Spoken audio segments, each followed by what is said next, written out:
அனைவருக்கும் வணக்கம். தமிழ் கேஎஸ்ஆர் சேனலில் கண்ணதாசனுடைய அனுபவ மொழிகளும் அதற்குரிய படங்களும் அதற்கு பொருத்தமான ஒரு சில பாடல்களும் உங்களுக்கு இந்த பதிவில் ஒவ்வொரு பதிவிலும் கொடுக்கப்பட்டிருக்கு.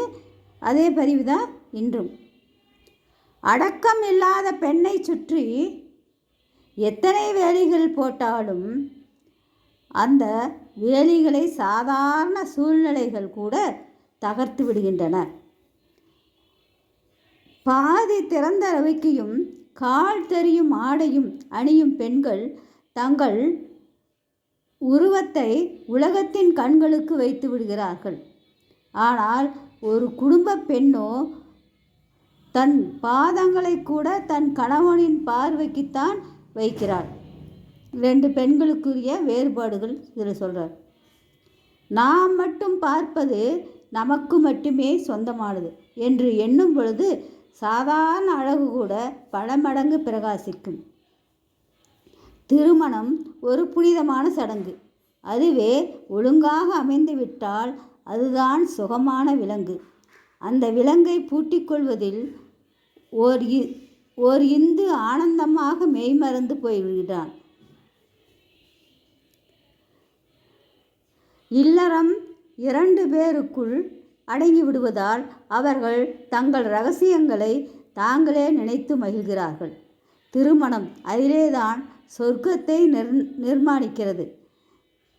யார் என்ன பேசுவார்கள் என்பதை தெரிந்து கொண்டே நாம் ஒவ்வொரு காரியங்களும் செய்வது என்ற முடிவு கட்டிவிட்டால் ஒரு காரியத்தையும் நாம் நடத்த முடியாது. பாவம் பெண்கள், அவர்கள் வீட்டிலேயே இருப்பவர்கள். அதனால்தான் நாக்கை கண்டு அஞ்சுகிறார்கள். அதாவது தான் செய்யக்கூடிய ஒவ்வொரு செயலும் தனக்கு சரியானது எது, நன்மை தரக்கூடியது எது, தீமை தரக்கூடியது எது என்பதை அறிந்து நாம் செயல்பட வேண்டும். நாம் இதை செய்தால் மற்றவர்கள் பேசுவார்கள், அதை செய்தால் பேசுவார்கள், அப்படி பேசுவார்கள், இப்படி பேசுவார்கள் என்று நாம் ஒவ்வொன்றையும் நினைத்து கொண்டிருந்தால் வாழ்க்கையிலே நாம் முன்னேற முடியாது. அதுதான் ஒரு அருமையான தத்துவத்தை சொல்கின்றார். எதிரி எப்போதும் எதிரியே, நண்பன் தான் அடிக்கடி பரிசீலிக்கப்பட வேண்டியவன். எதிரி என்று ஒருவர் விட்டால் அவருடைய எந்த பிரச்சனைகளோ எந்த செயல்பாடுகளோ நம்மிடம் எதிர்பார்க்க மாட்டார்கள், நாமும் அவர்களிடம் எதிர்பார்க்கலாம். ஆனால் நண்பன் அடிக்கடி மாறக்கூடிய குணமுடையவன். அதனால் அவன் நண்பனைத்தான் அடிக்கடி நாம் நிலை மாறி இருக்கின்றானா இல்லையா என்று நாம் அறிந்து கொள்ள வேண்டும். ஒழுங்கான சட்டத்திட்டங்களையும் வரையறைகளையும் வைத்து கொண்டிருப்பவர்கள் திடீரென்று மனது மாறுகின்ற சூழ்நிலையும் ஏற்படுகின்றது. ஆகவே எதையும் நாம் ஆராய்ந்து செயல்பட வேண்டும் என்று சொல்லி அந்த இல்லற வாழ்க்கை எவ்வளவு புனிதமானது என்பதையும் மற்ற செய்திகளையும், பிறருக்காக நாம் அஞ்சி ஒவ்வொரு செயலும் செய்ய நினைக்க முடியாது.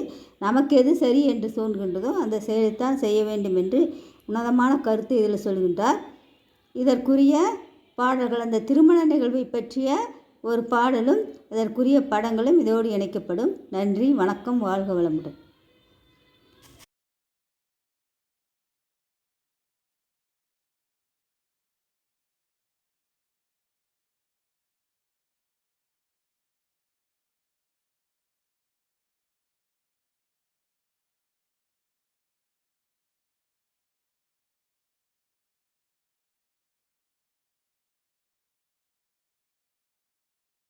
அனைவருக்கும் வணக்கம்.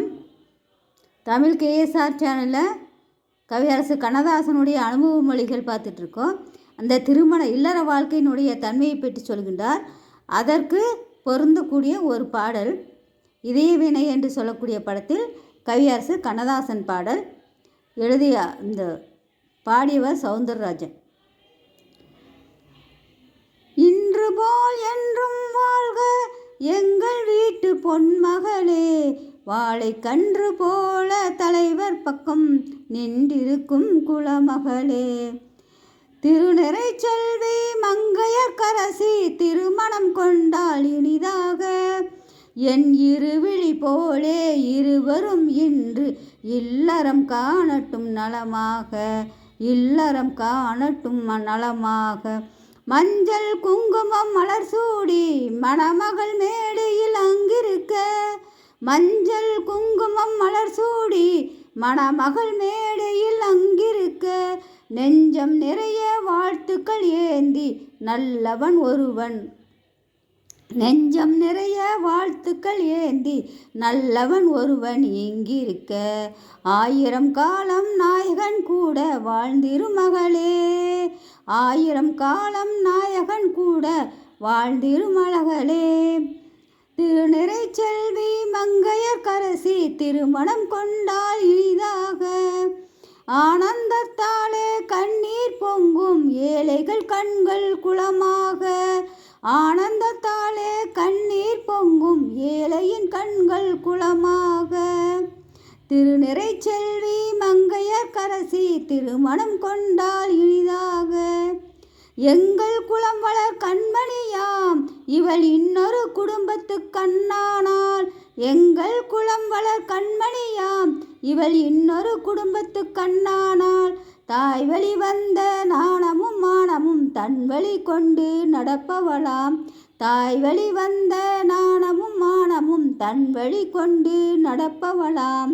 கோயில் இல்லை குடும்பம் தெய்வம் கொண்டவன் என்றே நினைப்பாவலாம், கொண்டவன் என்று சொன்னால் கணவன். ஒருவரை ஒருவர் அன்பு கொண்டு வரும் சுகத்திலும் துயரிலும் பங்கு கொண்டு, ஒருவரை ஒருவர் அன்பு கொண்டு வரும் சுகத்திலும் துயரிலும் பங்கு கொண்டு, இருவரில் ஒருவர் பாதி என்று இங்கு இன்புற வாழட்டும் பல்லாண்டு, இருவரில் ஒருவர் பாதி என்று இங்கு இன்புற வாழட்டும் பல்லாண்டு.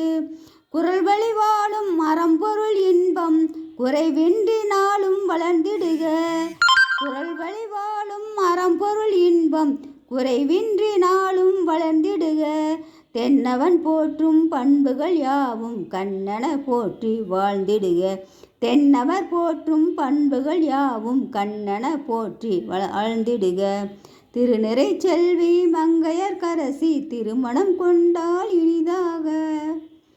இந்த பாடல் இல்லற வாழ்க்கை சிறப்பாக இருக்க வேண்டுமென்றால் இது போன்று இல்லறத்திலே கணவனும் மனைவியாக அன்பு செலுத்தி வாழக்கூடிய வாழ்க்கை தான் சிறந்த இல்லற வாழ்க்கை என்று சொல்லி, அத்தகைய வாழ்க்கை அமைந்தவர்களுக்கு தான் இன்பம் என்று சொல்லக்கூடிய கண்ணதாசன் கருத்துக்கு பொருத்தமான இந்த பாடலுக்குரிய படங்களும் அதற்குரிய கருத்துக்களும் பார்ப்போம். நன்றி, வணக்கம்.